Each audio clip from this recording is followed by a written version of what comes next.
एक बार फिर से स्वागत है आप सभी का मेरे यूट्यूब चैनल आन्या अकेडमी में। अगर आप मेरे चैनल पर नए हैं तो प्लीज़ चैनल को सब्सक्राइब कर लीजिए। आज की रिवीजन क्लास स्टार्ट करते हैं।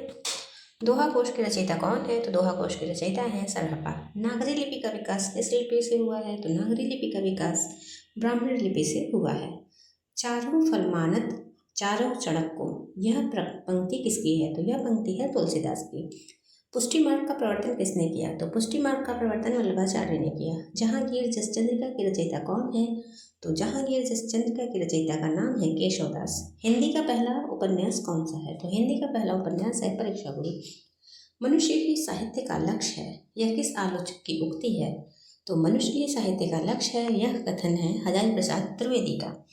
भक्ति रसामृत सिंधु के रचयिता कौन है? तो भक्ति रसामृत सिंधु के रचयिता है रूप गोस्वामी। गंगा लहरी किसकी रचना है? तो गंगा लहरी रत्नाकर की रचना है।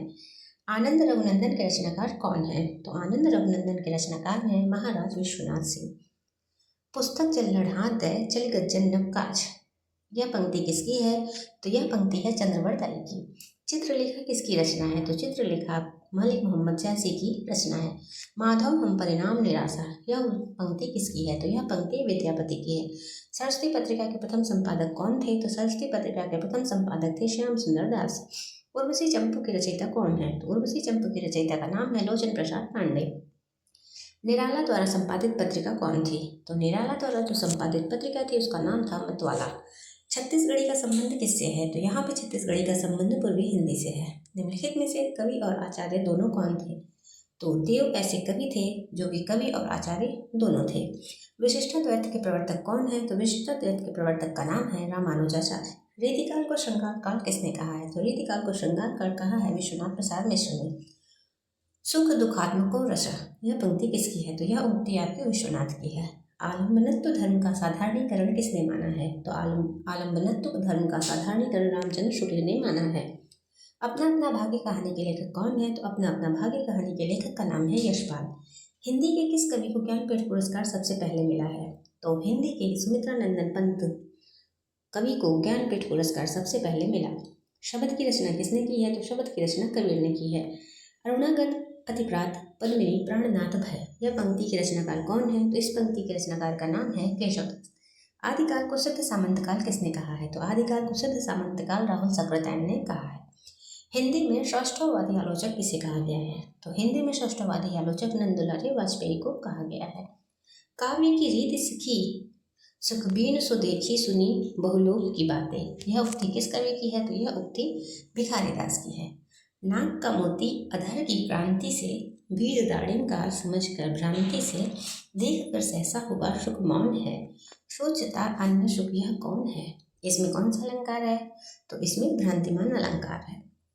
दक्षिण भारत हिंदी प्रचार सभा का केंद्रीय कार्यालय कहाँ है?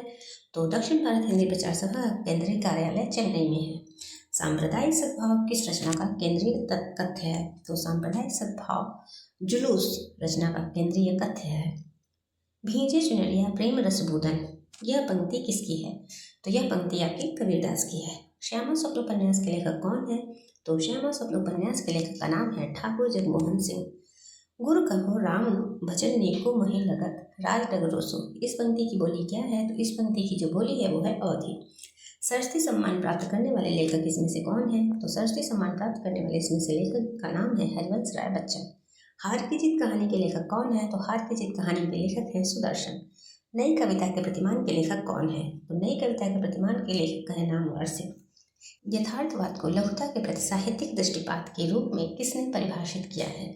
तो यथार्थवाद को लघुता के प्रति साहित्यिक दृष्टिपात के रूप में रामचंद्र शुक्ल ने परिभाषित किया है। रस की संख्या 8 किसने मानी है? तो रस की संख्या 8 भरत मुनि ने मानी है। कृष्ण गीतावली की रचयिता कौन है? तो कृष्ण गीतावली की रचयिता है तुलसीदास। संत साहित्य में सबसे अधिक पंडित कौन है? तो संत साहित्य में सबसे अधिक पंडित है सुंदरदास।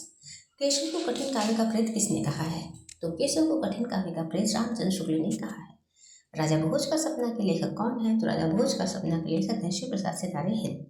कविता की मुक्ति को मनुष्यों की मुक्ति के समकक्ष कहने वाले कवि कौन है? तो कविता की मुक्ति को मनुष्यों की मुक्ति के समकक्ष कहने वाले कवि का नाम है सूर्यकांत त्रिपाठी निराला। छायावाद किसकी दृष्टि में विलायती अभिव्यंजनावाद का नया संस्करण है? तो रामचंद्र शुक्ल की दृष्टि में छायावाद विलायती अभिव्यंजनावाद का नया संस्करण है। साहित्य अकादमी पुरस्कार किस रचना को नहीं मिली है?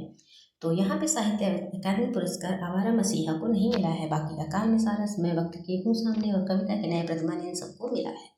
जग की कविताई के धोखे रहे, हया पर मिलने की मत मान जा तब चकी, समझे कविता घन आनंद की फिर आंखें देह की पीर तके। इस उक्ति के रचयिता कौन है? तो उस उक्ति के रचयिता है घराना। हिंदी प्रदीप के संपादक कौन थे? तो हिंदी प्रदीप के संपादक का नाम है बालकृष्ण भट्ट। सादगी, असलियत और जोश, कविता की इन विशेषताओं को रेखांकित करने वाले आलोचक कौन है? तो इनका नाम है महावीर प्रसाद द्विवेदी, जिन्होंने सादगी, असलियत और जोश कविता की विशेषताओं को रेखांकित किया।